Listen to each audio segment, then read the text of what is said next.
Como dijo Julio, no dijeron amén cuando había tarea. ¿Quiénes están leyendo ya el libro de Romanos? Muy bien, excelente. Esa es la tarea, estar leyendo el libro de Romanos. Acuérdate que en cualquier momento te pasamos al frente.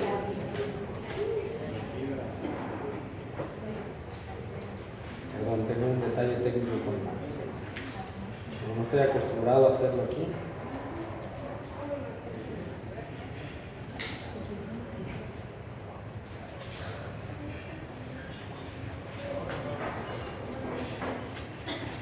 Esos datos que nos dio en la bienvenida son muy interesantes, hermano. Es bueno que conozcas la historia. Si no sabes quién fue Charles Spurgeon, que uno de los, se le conocía como el príncipe de los predicadores. Fue por ahí en los años 1850, fue un predicador inglés y que hizo precisamente que Inglaterra surgiera como una nación evangélica, muy fuerte, un predicador muy poderoso. Hay libros de él, yo creo que todos los predicadores que se respeten en la actualidad han leído algo de él, han aprendido de él, han tomado notas de él. Y bueno, en esos tiempos la gente fumaba y no era visto como un pecado. Charles Spurgeon a veces fumaba tabaco, bueno, a veces seguidón. Y había otro, en Estados Unidos había otro predicador igual así de importante que se llamaba Dwight L. Moody, y era su sueño de los dos como conocerse. Y un día Dwight L. Moody va a conocer a Charles Spurgeon a Inglaterra, y cuando le abre la puerta lo ve con el tabaco y le dice: ¿cómo un hombre de Dios puede fumar? Y Dwight L. Moody estaba pasado de peso y le dice: pues igual que un hombre de Dios puede estar pasado de peso. Entonces, como diciéndole: tú ves mi tabaco, pero yo veo mal tu sobrepeso. Y bueno, formaron una bonita amistad después de reconocer que los dos tenían ciertas deficiencias. Y eso nos habla muy bien acerca de cómo el Espíritu incluso ha santificado cada día más a su iglesia. Actualmente no sería bien visto que un predicador pasara a fumarse un tabaco. Y eso es parte, ¿sabes?, de la santificación, de entre más corrupto se vuelve el mundo, más santa debe ser la iglesia.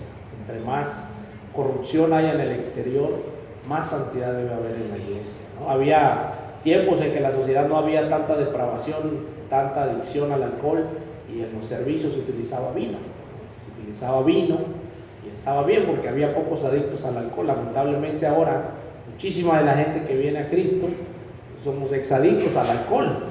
Entonces imagínate, si nos dan vino, pues seguramente vendríamos más seguido a la iglesia, pero por motivos diferentes. Entonces la verdad es que yo sí creo eso, que entre más corrupción haya en el mundo, más santidad debe hacer la iglesia. Amén. Acompáñenme en una oración, por favor. Querido Dios amado y poderoso, muchísimas gracias, Señor, por la oportunidad de estar aquí congregados en tu nombre, como ha sido desde que Jesucristo murió por nosotros, Dios. Hemos tenido la oportunidad de que hombres y mujeres den su vida por el mensaje de la cruz, que no se acobardan, que siguen luchando, como estos hombres de los que nos hablaban, como estas mujeres que nos ayudaron y nos forjaron. Señor amado, sin lugar a dudas, tu Espíritu está en cada generación de la humanidad. Señor, no permita que nosotros seamos la excepción. Si el mundo se vuelve más áspero, que nosotros nos volvamos más suaves. Si el mundo se vuelve más corrupto, que nosotros busquemos aún con mayor intensidad la santidad. Padre amado, gracias por dejarnos tu palabra, que es nuestra guía certera, Señor. Podemos diferir a veces en opiniones periféricas, Señor, pero en lo central, que es el amor que tú tienes hacia nosotros, el sacrificio de Jesús en la cruz por nosotros, que no se mueva nunca, Señor. Padre amado, en su nombre santo le oramos por el mensaje de hoy. Amén. Nos quedamos en Romanos, en el versículo 23. 3. ¿Cierto? Sí. Dice, vimos la vez pasada algunos detalles del libro de Romanos, para hacer una recopilación de los que no vinieron la vez pasada. El libro de Romanos fue escrito por Pablo a la iglesia de Roma, iglesia que nunca había visitado, no la había visto nunca. De hecho, Pablo va a Roma ya cuando van a ser sus días finales. Muchas gracias.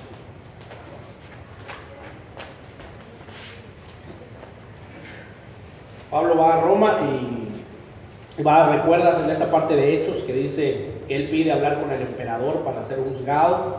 Entonces lo llevan a Roma y vive un tiempo en una casa en Roma. Ahí dice la historia más o menos como un año y medio, como arresto domiciliario, como arraigo domiciliario, y ahí termina el libro de Hechos, ¿no?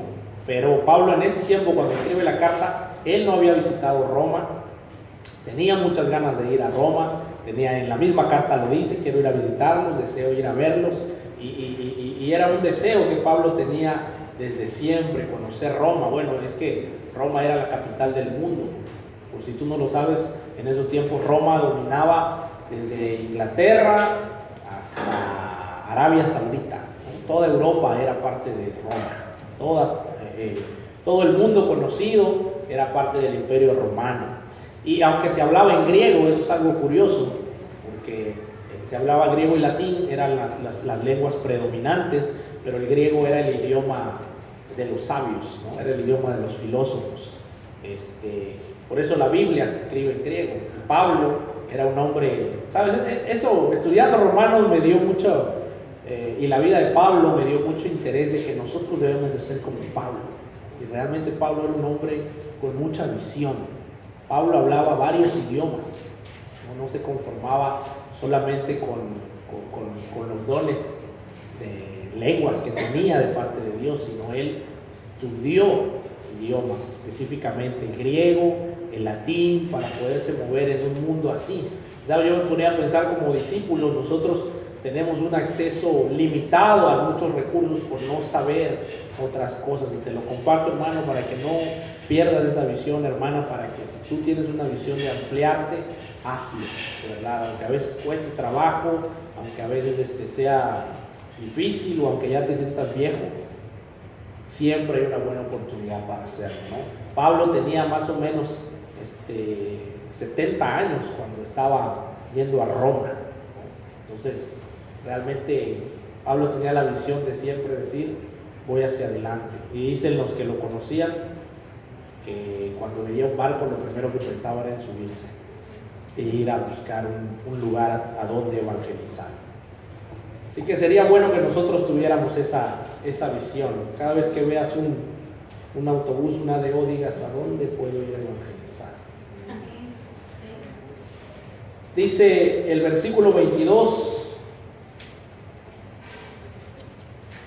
vamos a leer desde el 21. Pues aunque han conocido a Dios, no lo han honrado como a Dios ni le han dado gracias. Al contrario, han terminado pensando puras tonterías y su necia mente se ha quedado a oscuras. Decían que eran sabios, pero se hicieron tontos, porque han cambiado la gloria del Dios inmortal por imágenes del hombre mortal, y hasta por imágenes de aves, cuadrúpedos y reptiles. Aquí Pablo, después de haber dicho que en la creación podemos conocer mucho de Dios, su increíble, su eterno poder y su deidad son visibles a través de las obras, Pablo está diciendo, tú puedes ver el reloj, imagínate cómo es el relojero, ¿no? Tú puedes ver la creación, imagínate cómo es el creador. Tú puedes ver lo extraordinario del mundo, imagínate detrás quién está, la mente increíble que creó todo esto. Y dice que las personas deberían de adorar a Dios, pero cambiaron la gloria de Dios por imágenes del hombre mortal y por imágenes de aves, de cuadrúpedos y de reptiles. Es decir, empezaron a admirar la creación más que al creador. Y eso es un problema que hasta la fecha sucede. Hay muchas personas que prefieren adorar la creación más que al creador. Y ese es el problema de los ídolos. El problema de creer que alguien te puede conectar con Dios, o que necesitas un intermediario que no sea el mismo Dios hecho hombre en la persona de Jesús. Ese es el problema de cambiar la gloria de Dios por imágenes del hombre mortal. Dice el versículo 24 que por eso Dios los ha abandonado a los impuros deseos que hay en ellos y han cometido unos con otros acciones vergonzosas. En lugar de la verdad de Dios han buscado la mentira y han honrado y adorado las cosas creadas por Dios y no a Dios mismo, que las creó y que merece alabanza por siempre. Amén. ¿Sabes? El resultado más curioso, bueno, más obvio, cuando alguien abandona a Dios, es que su vida empiece a ser claramente un decaimiento total. Y que se empieza a caracterizar principalmente cuando una sociedad abandona a Dios, el detonante principal se da en la situación sexual. Tú recuerdas en el Antiguo Testamento Sodoma y Gomorra. Ellos se alejaron completamente de Dios y el resultado era una depravación tremenda. Y la misma característica presenta aquí Pablo. Dice que cuando se alejan de la verdad de Dios y buscan la mentira y empiezan a adorar las cosas creadas por Dios y no a Dios mismo, empiezan a abandonarse en pasiones vergonzosas. Y eso es tremendo. Es una muestra clara cuando una sociedad se está alejando de Dios, y lo podemos ver en la actualidad. La sociedad empezó a sacar a Dios de las escuelas, empezaron a sacar a Dios de los hospitales, empezaron a sacar a Dios de la educación, empezaron a sacar a Dios de las conversaciones. Quieren que saquen a Dios hasta del Facebook. Llegas a comentar algo de Dios del Facebook y te caen encima. Quieren que saquen a Dios de todos lados. Y bueno, el resultado tú los puedes ver. Ahora están promoviendo una conducta sexual muy libertina. Esa es la búsqueda del mundo. Una conducta sexual tremenda. Y sabes, están regresando a los tiempos de antes. Yo no sé si tú conozcas la historia de los 15 emperadores romanos. De los primeros 15 emperadores romanos, 14 eran homosexuales. Y además con una inclinación tremenda a la pedofilia. Era una situación que ellos promovían, ¿no? Era una situación que ellos glorificaban. Era una situación que ellos hacían como popular y que la gente lo practicara. Entonces, dentro de los movimientos de LGTB actualmente hay, perdóname que no te dé el dato del nombre, se me olvidó, pero quien empezó con los derechos del LGTB era una ciudadana francesa, si mal no recuerdo, que tenía intenciones de pedofilias también. Y en su país la edad para la aceptación de la pedofilia, de relaciones con los niños, era más o menos de los 15 años en sus tiempos. Y ella quería que la edad bajara. Su intención era que la edad bajara, es decir, que tú pudieras tener relaciones con un niño de 10, 11 años y que no fuera ilegal. Entonces ella empezó a pelear por esos derechos, empezó a pelear por derechos de la comunidad LGTB.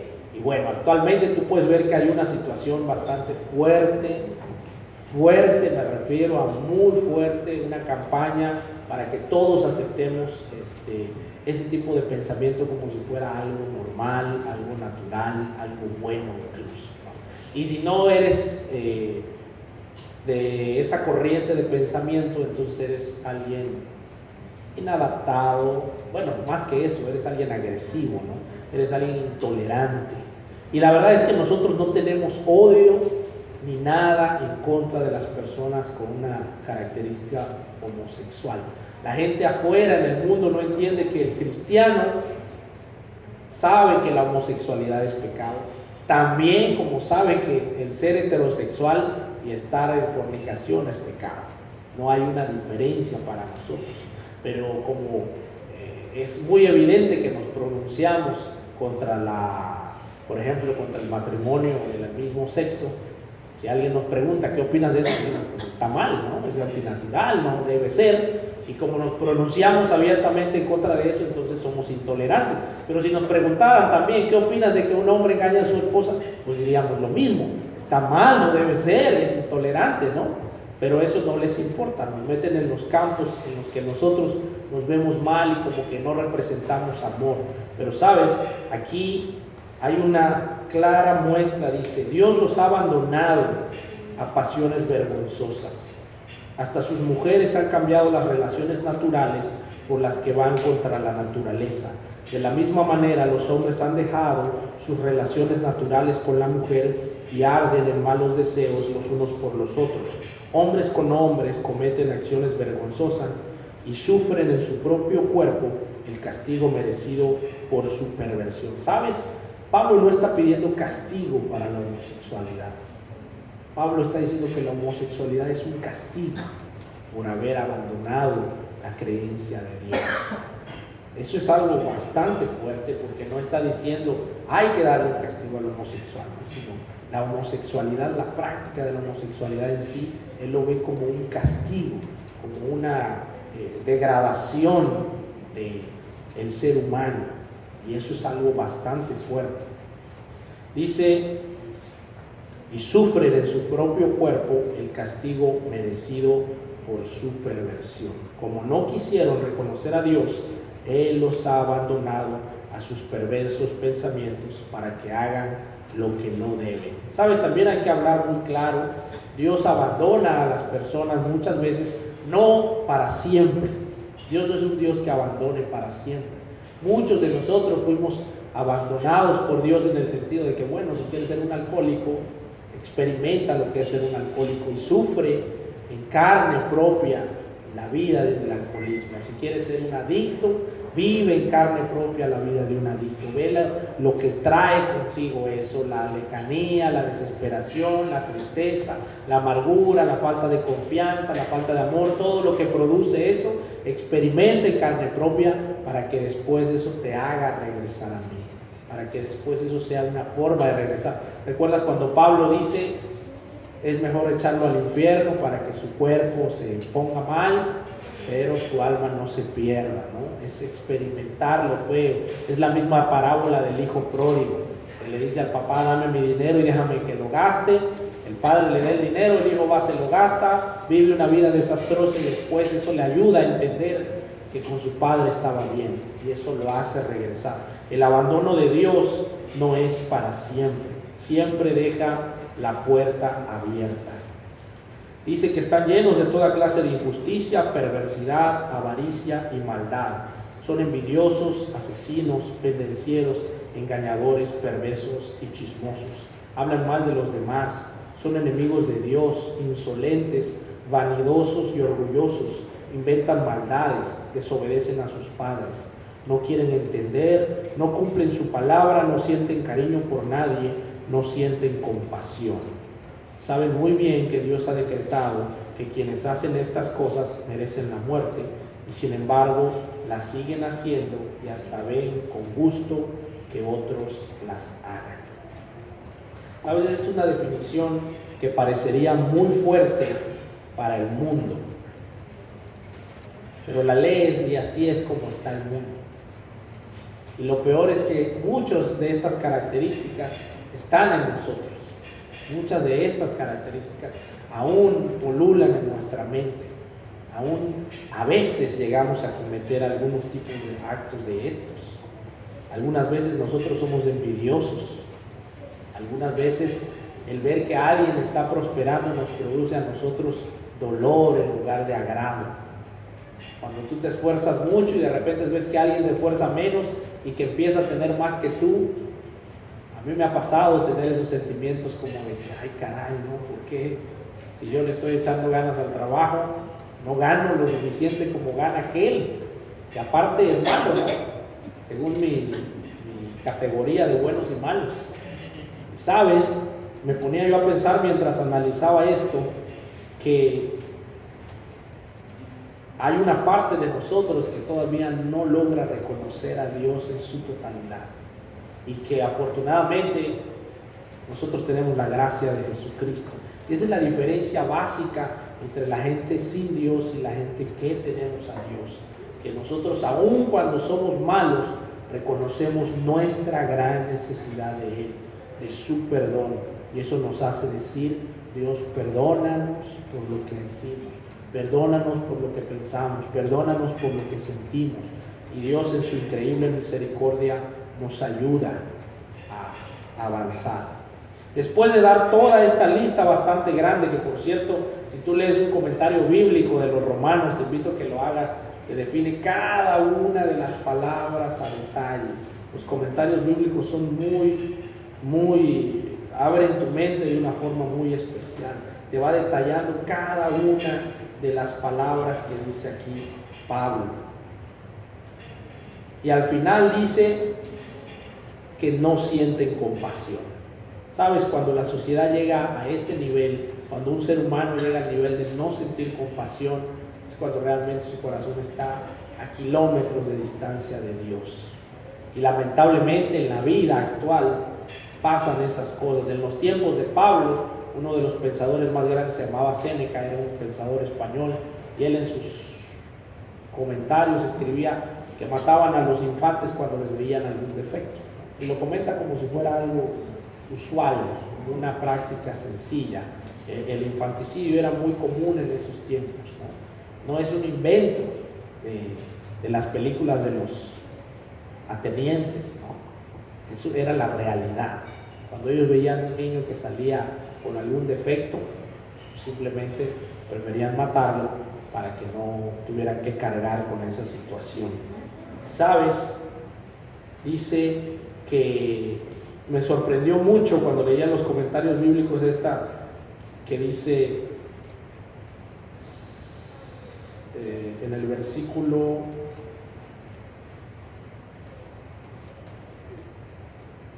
están llenos de toda clase, son envidiosos, pernicieros, son enemigos. En el versículo 30 dice, hablan mal de los demás, son enemigos de Dios, insolentes, vanidosos y orgullosos, inventan maldades. Realmente llega el momento donde ya no les satisfacen las maldades conocidas, ya no les satisfacen los pecados comunes, inventan nuevas formas de hacer mal. Y saben, la mente humana es así de sorprendente. Cuando de repente te empiezas a involucrar en algo malo, llega el momento en el que ya no te satisface lo que estás haciendo mal e inventas maneras, los mismos pecados, pero realizarlos de formas diferentes.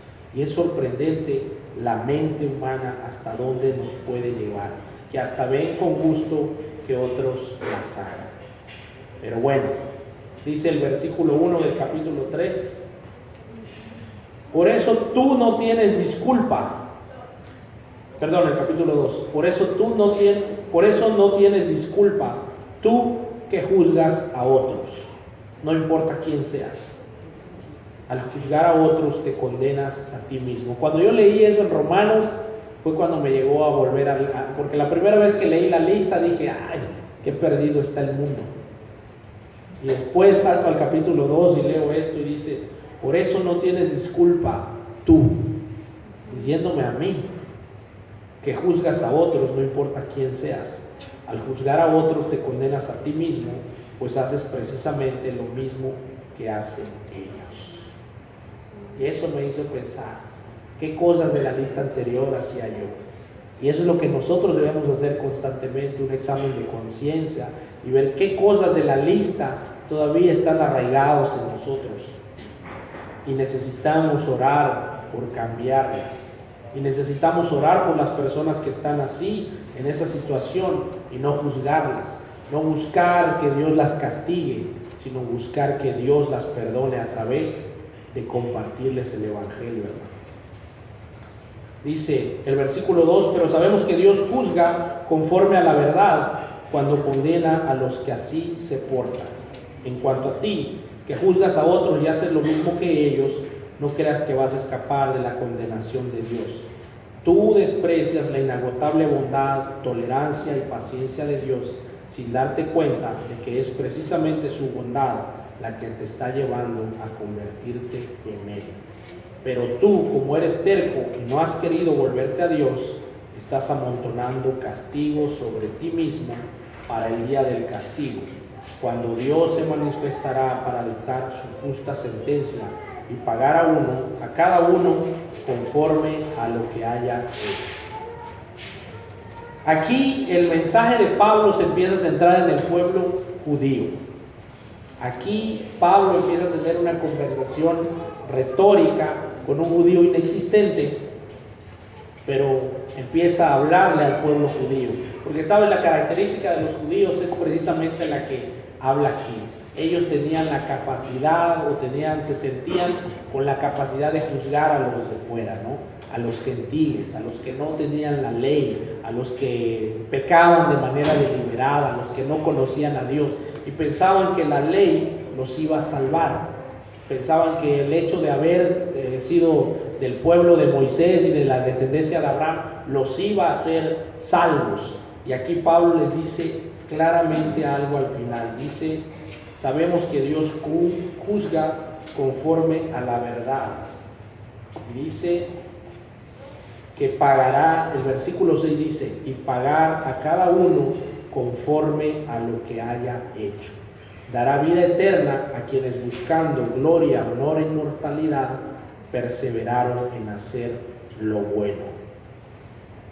¿Recuerdas en la clase pasada, en el versículo del capítulo 1, donde dice que el justo por la fe vivirá?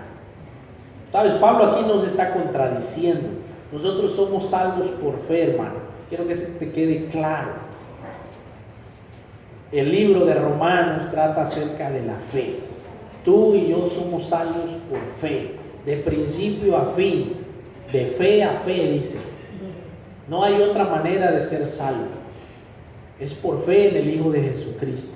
Ninguna de las obras que tú hagas cambia eso. Quiero que te quede claramente en la mente, claro en el corazón. Es tu fe en el Hijo de Dios. Cuando tú hiciste la confesión de que creías en Jesucristo como tu Salvador y pasaste tus pecados al Señor y moriste con Él en el bautismo y resucitaste como una criatura nueva, en ese momento tú eres salvo.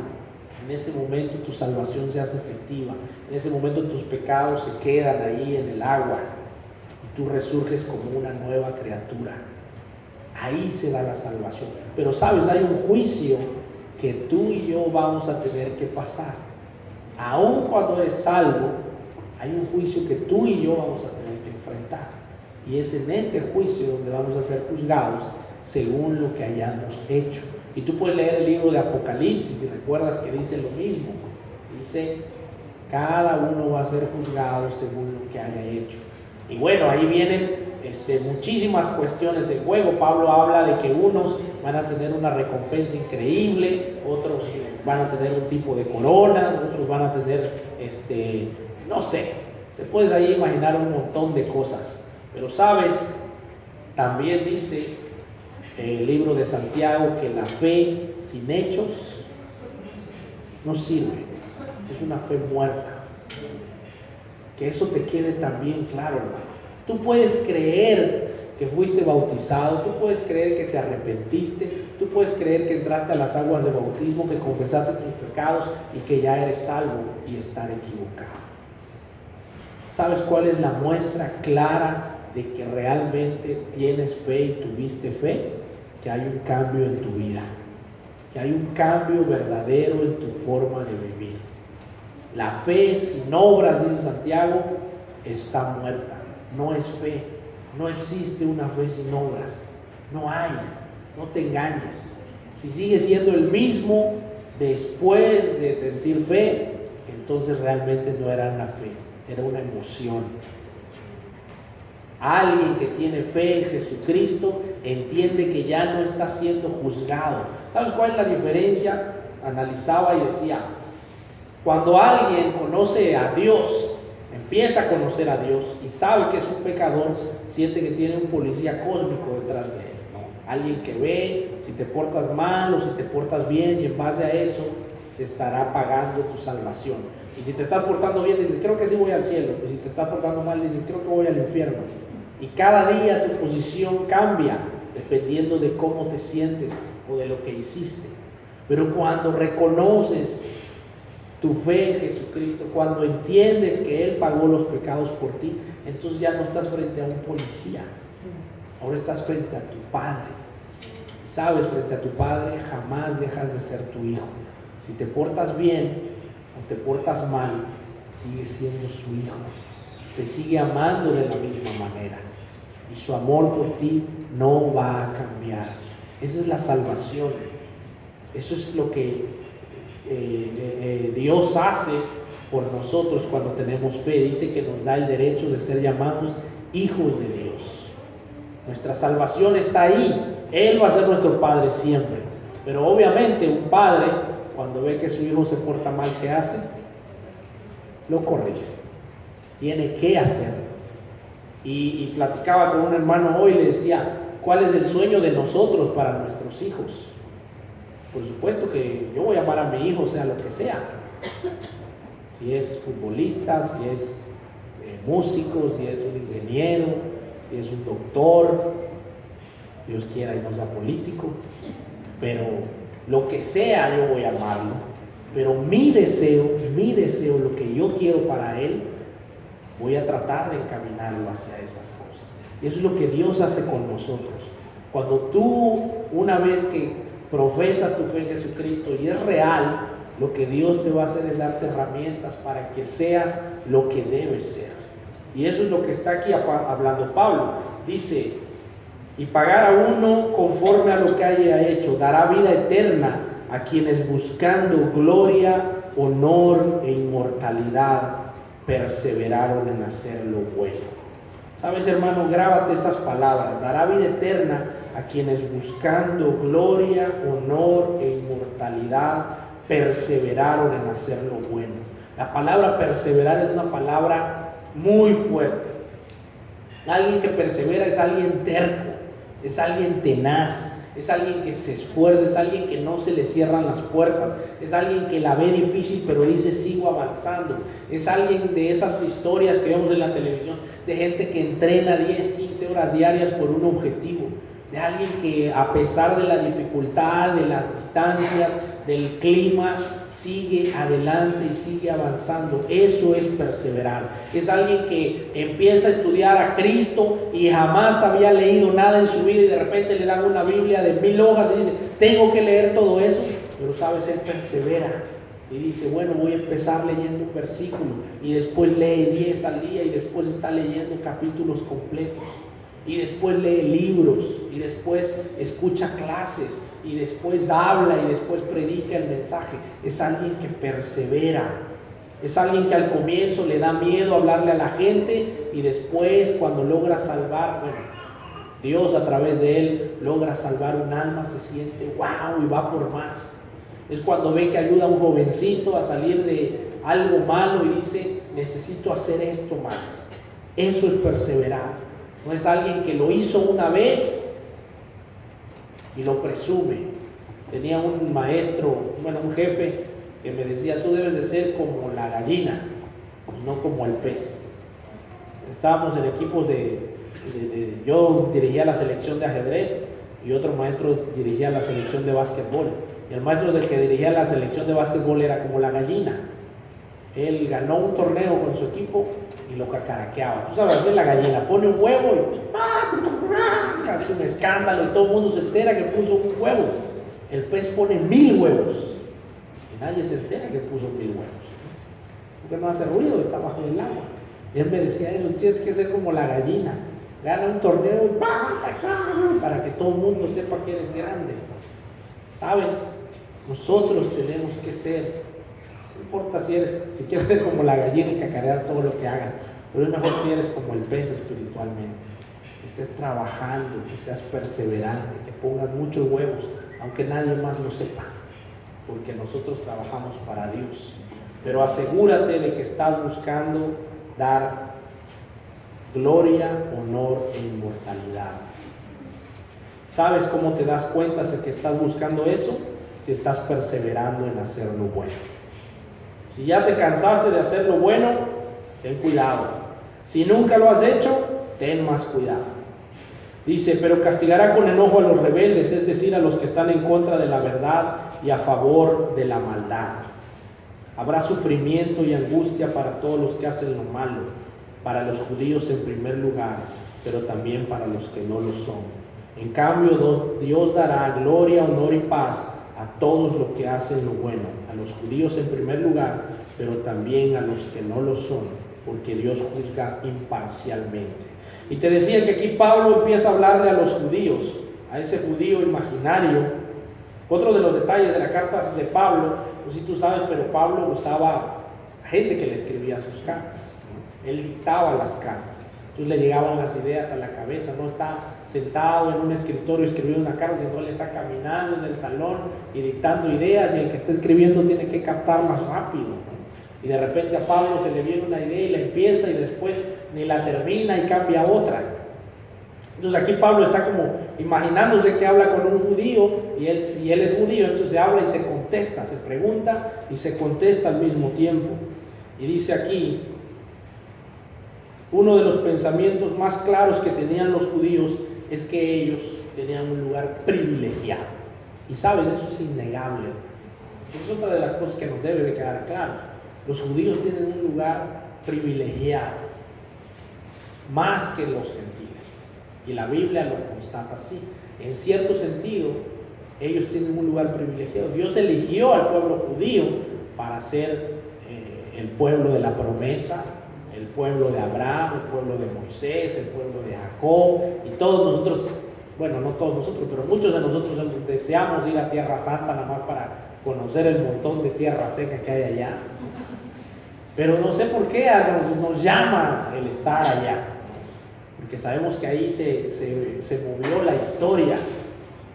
Entonces el pueblo judío es sin lugar a dudas privilegiado por Dios. Pero aquí Pablo dice que a los judíos en primer lugar, pero también a los que no lo son, porque Dios juzga imparcialmente. ¿Sabes? Ese gran privilegio que tuvieron los judíos también les acarrea una gran responsabilidad, y ellos van a ser los primeros en ser juzgados. Dice el versículo 12: todos los que pecan sin haber tenido la ley de Moisés perecerán sin esa ley, y los que pecan a pesar de tener la ley de Moisés por medio de esa misma ley serán juzgados.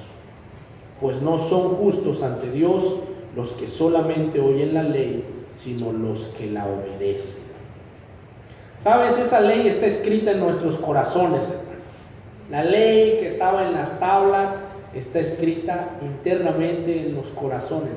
Aun cuando no habíamos escuchado de los 10 mandamientos, hay una noción interna en el ser humano acerca de lo que está bien y de lo que está mal, acerca de matar, de robar.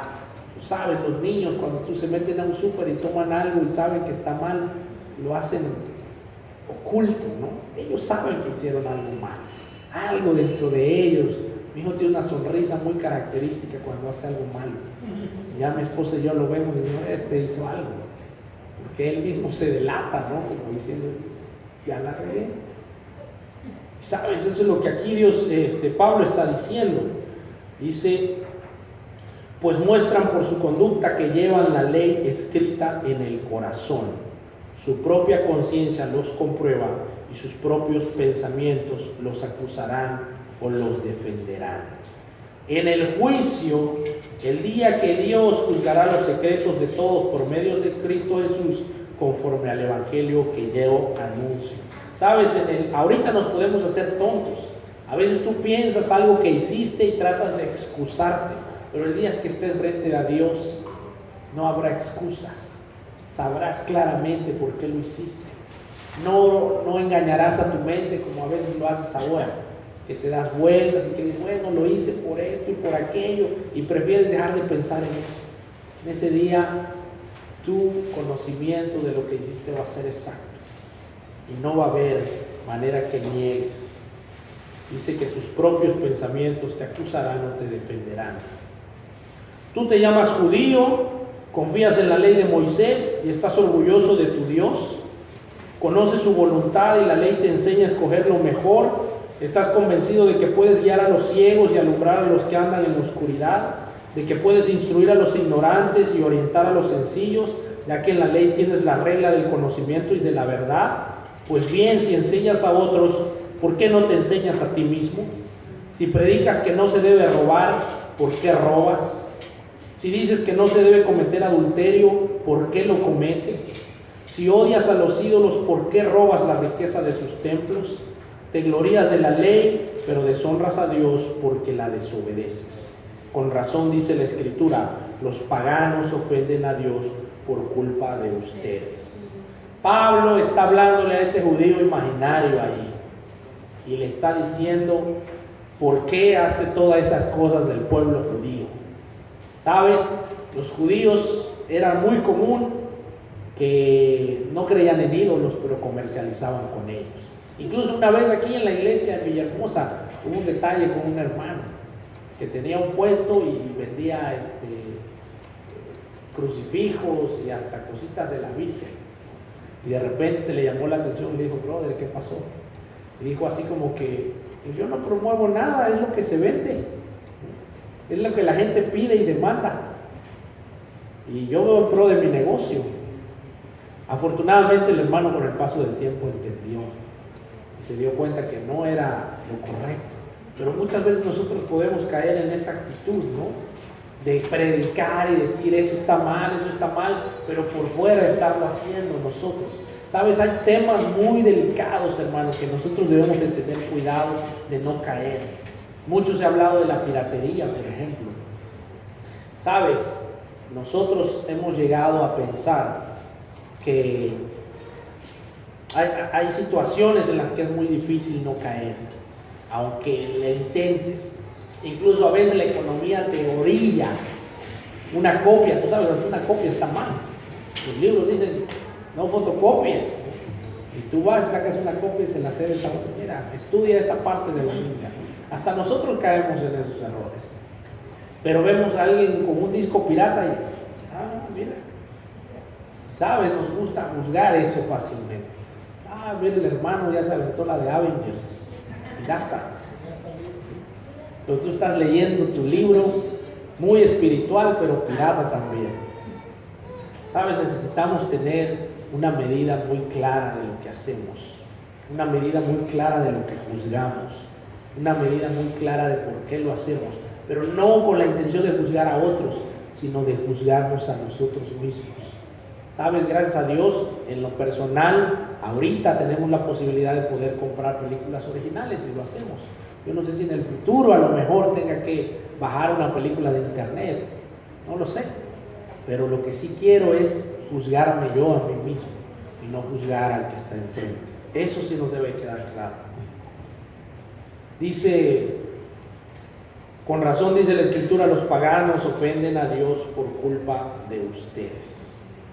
En esos tiempos los paganos decían: ¿para qué quiero ser del pueblo de Dios si voy a ser así?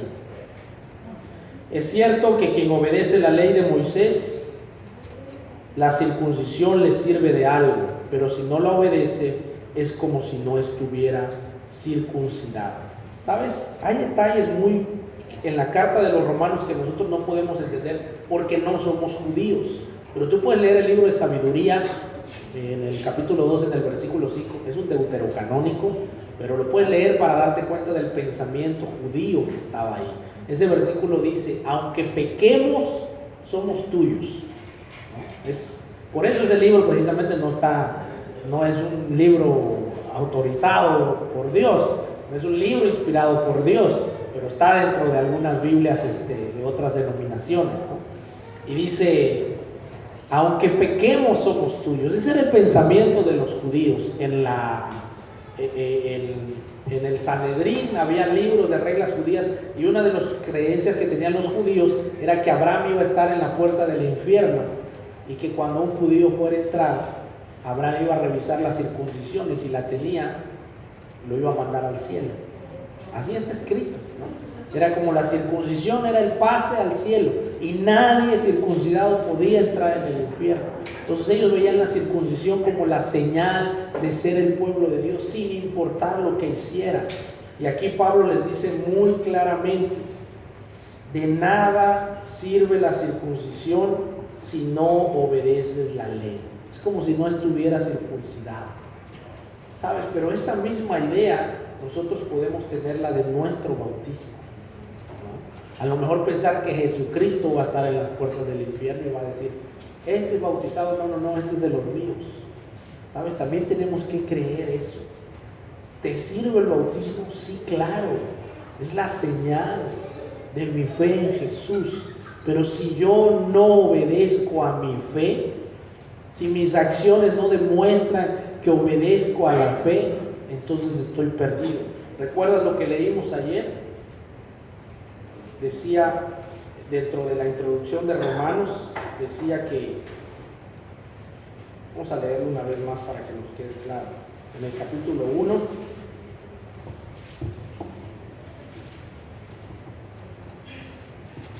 en el versículo 5. ¿Puede leerlo, por favor, alguien? Por favor. Por medio de Cristo, Dios nos ha dado a nosotros como apóstoles el privilegio y la autoridad de anunciar por todas partes a los gentiles lo que Dios ha hecho por ellos, a fin de que crean en Él y lo obedezcan, lo cual dará gloria a su nombre. Así es. Esa era la función de Pablo del apostolado. Dice, a fin de que crean en Él y le obedezcan. Nunca separa esas dos cosas. Dice, si crees en Él, entonces le obedeces. Si tienes fe, tienes obediencia. Si no tienes fe, no hay obediencia. Y si no tienes obediencia, tampoco hay fe. Estaba ligado, no se puede separar. La versión Reina Valera dice, y por quien recibimos la gracia y el apostolado para la obediencia a la fe en todas las naciones por amor de su nombre. ¿Sabes? Para eso recibió Pablo el apostolado, para la obediencia a la fe. La fe te hace obedecer. ¿Recuerdas esa escritura de Corintios? Dice, el amor de Cristo nos obliga. ¿Sabes? Cuando tú entiendes lo que Jesucristo hizo por ti, esa fe se desarrolla a un grado que te obliga a hacer las cosas bien. Que cuando pecas, sientes la necesidad de confesarlo. Dices, necesito sacarlo de mi sistema. Necesito que se vaya de mí. Y hay algo que te taladra la mente y el corazón y te dice, sabes que estás pecando, necesitas hablarlo, necesitas dejar de hacerlo. Y aún cuando puedes estar involucrado en un pecado, el Espíritu Santo te dice, sácalo. Y llega el momento donde simple y sencillamente lo escupes, lo vomitas, lo sacas de tu sistema por obedecer a la fe. Y algo te lleva a decir, espero que ser perdonado. Espero poder seguir congregándome. Espero poder seguirle cantando a Dios. ¿Qué es eso? La fe. La fe en que sabes que Dios te ama. Y aún si te tocara un discipulador duro y te dijera, bueno, tienes que ir a la iglesia 3 meses, dirías, bueno, voy a regresar en 3 meses. Voy a volver. Voy a seguir aquí. Esa es la obediencia. ¿Sabes? Nosotros podemos llegar a tener los mismos pensamientos de los judíos y pensar que Abraham va a estar ahí. Pero no. Dice, si pues, déjame cambiar a la versión Dios habla. Dice, sí, en el capítulo 2, en el versículo, gracias, 28 dice, en cambio, si el que no está, en el 25, es cierto que quien obedece a la ley de Moisés, la circuncisión le sirve de algo, pero si no la obedece es como si no estuviera circuncidado. En cambio, si el que no está circuncidado se porta según lo que la ley ordena, se le considerará circuncidado aun cuando no lo esté. El que obedece a la ley, aunque no esté circuncidado en su cuerpo, juzgará a aquel que a pesar de tener la ley de estar circuncidado no la obedece. Porque ser judío no es serlo solamente por fuera, y estar circuncidado no es estarlo solamente por fuera en el cuerpo. El verdadero judío lo es interiormente, y el estar circuncidado es cosa del corazón. No depende de reglas escritas, sino del Espíritu. El que es así resulta aprobado no por los hombres, sino por Dios. ¿Eres judío, hermano? Esa es la pregunta. ¿Sabes? Ese es el sueño. Dice aquí que puede ser judío en el corazón. ¿Sabes? ¿Cuándo se inició el judaísmo? Cuando Abraham dijo, sí le creo a Dios. Cuando Abraham dijo por fe, le creo a Dios. Cuando Dios le dijo, sal de tu pueblo y llévate a tu parentela, y Abraham dijo, sí, ahí voy. Cuando Dios le dijo, sacrifícame a tu hijo, y Abraham dijo, sí lo hago. Ahí fue donde nació el judaísmo. Y tú sabes que la palabra judío proviene de Judá, y Judá significa alabanza. Nosotros somos una alabanza para Dios con nuestra vida. que tu vida sea una alabanza para Dios. Dice que no depende de reglas escritas, sino del Espíritu. Y el que es así resulta aprobado no por los hombres, sino por Dios. Asegúrate que tu aprobación sea por Dios. No busques la aprobación de los hombres. Aquí te vemos unas horas. Aquí puedes estar muy aprobado y podemos decir, este sí es bueno, aquel es muy bueno, este sirve mucho. Pero sabes, esa aprobación no va a servir el día del juicio. La única aprobación que va a ser es la de Dios. La que diga, ¿sabes qué? Yo te veía 24 horas y veía tu esfuerzo y tu determinación. Amén. Dice el versículo 1 del capítulo 3, entonces, ¿qué ventajas tiene el ser judío o el estar circuncidado? Se pregunta Pablo a Pablo y se contesta Pablo a Pablo. Muchas y por muchas razones. En primer lugar, Dios confió su mensaje a los judíos. Eso es un privilegio. ¿Qué pasa entonces? ¿Acaso Dios dejará de ser fiel por el hecho de que algunos de ellos hayan sido infieles? Claro que no. Al contrario, Dios actúa siempre conforme a la verdad, aunque todo hombre sea mentiroso.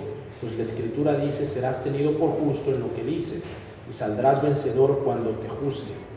Pero si nuestra maldad sirve para poner de relieve que Dios es justo, ¿qué diremos? ¿Que Dios es injusto cuando nos castiga? Hablo según criterios humanos, dice Pablo ahí. Claro que no, porque si Dios fuera injusto, ¿cómo podría juzgar al mundo? Pues si mi mentira sirve para que la verdad de Dios resulte todavía más gloriosa, ¿por qué se me juzga a mí como pecador? En tal caso, ¿por qué no hacer lo malo para que venga lo bueno? Esto es precisamente lo que algunos, para desacreditarme, dicen que yo enseño, pero tales personas merecen la condenación. ¿Sabes? Esta es una diatriba ahí de Pablo. Se hace preguntas y respuestas él solito. Y se está diciendo como, ¿qué ventaja tiene ser judío? Y él le dice, bueno, la ventaja fue que recibimos, de inicio tuvimos el privilegio de ser los primeros y los transmisores de la noticia. Y además Jesucristo nació de los judíos. Obviamente aquí hay una situación difícil de aclarar, porque Pablo está diciendo que gracias a que el pueblo judío fue infiel, Dios abrió el camino para que entraran todos los gentiles. Y dice, como una pregunta, como judío dice, entonces hicimos bien en portarnos mal, porque gracias a eso entraron todos los demás, ¿no? Y Pablo dice, no, porque eso no es lo que yo enseño. El que tú hagas algo malo y Dios lo utilice para algo bueno, no te exime de tu culpa. No sé si logramos captar eso.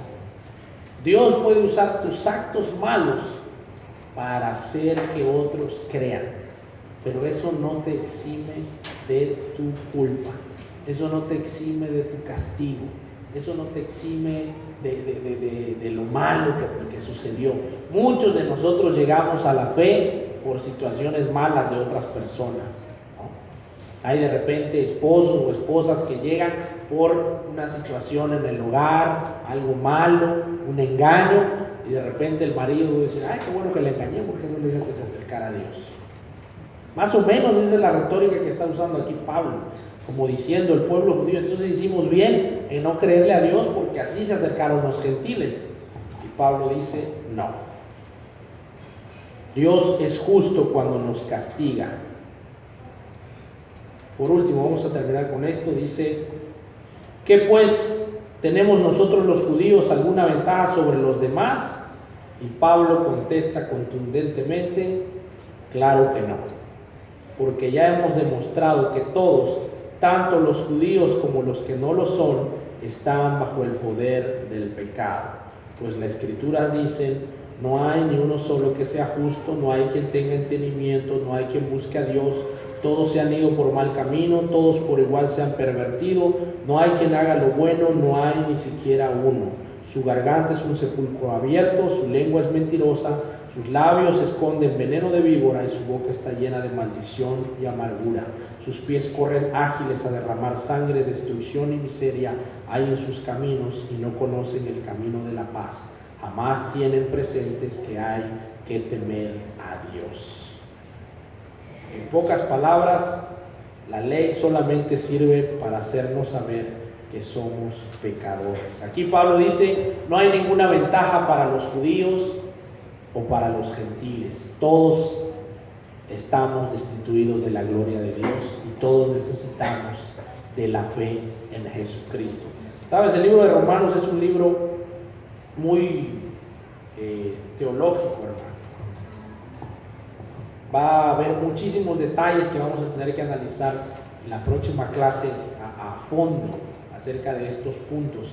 Pero, ¿sabes? Lo que quiero es, leía en los comentarios precisamente de Spurgeon y de John Wesley, que el libro que más los impactó, también de Martín Lutero, que el libro que más los impactó y que más ha conformado las reformas es el libro de los Romanos. Tú sabes que antes la iglesia basaba el perdón en las dádivas, en las buenas obras, y muchas denominaciones todavía se basan en eso, ¿no? Llegas, confiesas tus pecados y te dice, bueno, tienes que hacer esto para que se retribuya, ¿no? Rézate 5 o ofrenda tanto, o haz esto para compensar y para que Dios vea tu arrepentimiento. ¿Sabes? Eso no es.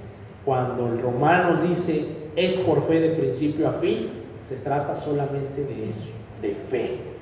Los cambios que nosotros hacemos vienen en gratitud a nuestra fe, vienen en respuesta a lo que recibimos, vienen en respuesta a lo que ya Dios nos ha dado. Es simple, parece simple retórica, pero eso es un principio y eso es algo teológico. Que nuestras acciones surjan de una verdad que viene de la Biblia y no de una emoción, no de querer comprar algo, no de querer ganar la salvación. Eso es algo que Dios ya hizo por nosotros. Hay muchísimo que aprender en el libro de Romanos. Vamos a seguir en la siguiente clase. Acompáñame en una oración, por favor. Querido Dios amado y poderoso, queremos darle muchas gracias, Señor. La verdad es que conocer su palabra a fondo a veces es difícil, Señor. A veces es una labor de perseverancias, es una labor de estudiar, es una labor de saber incluso a veces el significado de cada palabra, Señor. Pero nos queda claro, Dios, que usted busca hombres y mujeres que se esfuercen por ello.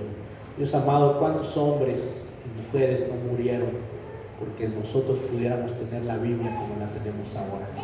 ¿Cuántos hombres no invirtieron su dinero, su tiempo en que nosotros pudiéramos disfrutar de su palabra en nuestro idioma natal, Señor? ¿Cuántos hombres en la actualidad no dedican su vida, Señor, a seguir perfeccionando la escritura en el sentido de la traducción? Padre amado, y nosotros podemos invertir 1, 2 horas de nuestro día, 1, 2 horas de nuestra semana para poder aprender un poco de ella. Padre amado, no permita que el desánimo nos gane, sino permítanos seguir siempre constantes y fervorosos. Padre amado, permita que escudriñemos hasta el más recóndito lugar de su palabra y podamos recibir revelación de lo que usted quiere para nuestra vida. Señor, queremos quedar claros esta noche que usted nos regala la salvación, que es a través de Jesucristo, que nuestras obras son un reflejo, un medidor por el cual nosotros podemos darnos cuenta, Señor, pero no compramos ni nos ganamos más salvación, ni nos ama usted más porque seamos buenos. Señor, usted nos ama por igual, pero permítanos agradecerle con acciones lo que usted ha hecho por nosotros. Se lo pedimos y se lo oramos en el nombre de Jesús. Amén. Hermanos, que Dios nos siga bendiciendo.